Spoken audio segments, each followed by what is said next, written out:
Assalamu alaikum, I'm Aisha and you're watching Samaa News. Here are today's headlines.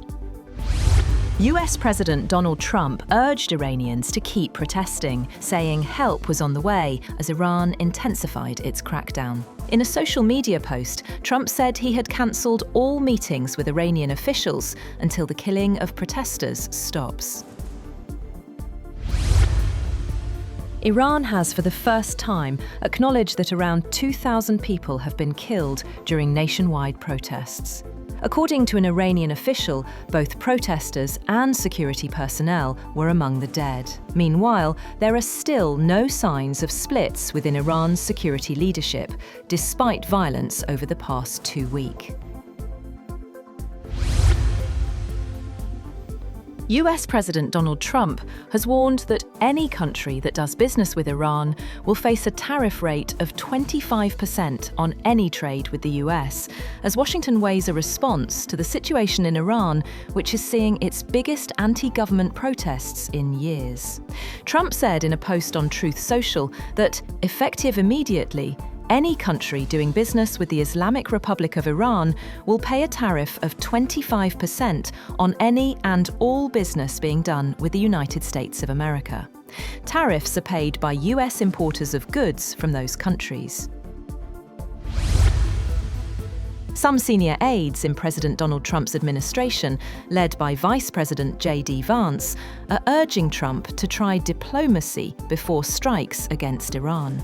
The Wall Street Journal cited US officials as saying that the White House was weighing an offer from Tehran to engage in talks regarding its nuclear program, as Trump seemed to eye authorizing military action against Iran.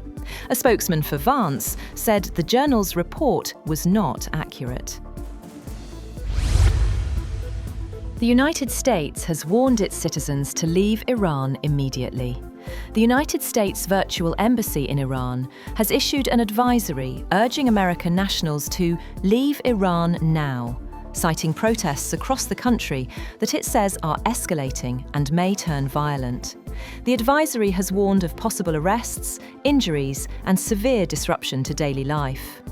In its statement, the embassy said protests across Iran could become violent amid heightened security measures by Iranian authorities.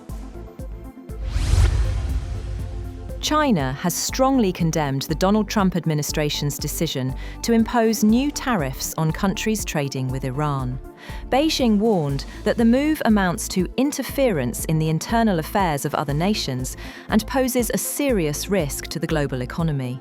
The reaction followed an announcement by the US president that any country doing business with Iran would face a 25% tariff on all trade with the United States.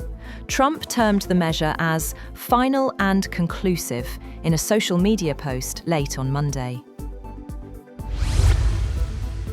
German Chancellor Friedrich Merz has said that he believes Iran's leadership is in its final days and weeks as protests spread across the country. Protests in Iran have moved from grievances over severe economic conditions to open demands for the removal of the clerical system of rule. Speaking during a visit to India, Merz questioned the legitimacy of the Iranian leadership. Germany continues to hold limited trade relations with Iran. A powerful rainstorm swept across Gaza, flooding hundreds of tents and collapsing damaged homes sheltering displaced families. At least 6 people were killed, including women, a child, and a 1-year-old boy who died from extreme cold. Officials say thousands of tents were damaged as emergency services struggled amid fuel shortages.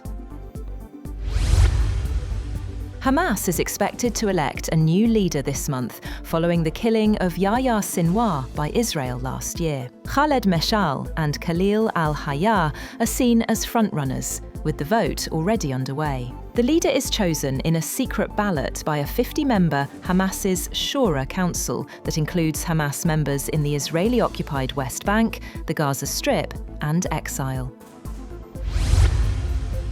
Russian forces have launched the year's most intense wave of missile attacks on Ukraine's two largest cities, killing 4 people in the northeastern city of Kharkiv. Ukrainian officials and media said the capital came under a short but intense attack from missiles. Telegram channels monitoring Ukraine said about 20 ballistic missiles were launched within about an hour overnight. In Kharkiv, Regional Governor Oleg Sinyahubov said 4 people had died in a strike on the outskirts of the city. Malaysian regulators have said they will take legal action against Elon Musk's X and X.AI over user safety concerns linked to the platform's inbuilt artificial intelligence chatbot, Grok. Grok has drawn global criticism for allowing users to create and share sexualized images of women and children through simple text prompts. The Malaysian Communications and Multimedia Commission has suspended access to Grok with effect from Sunday.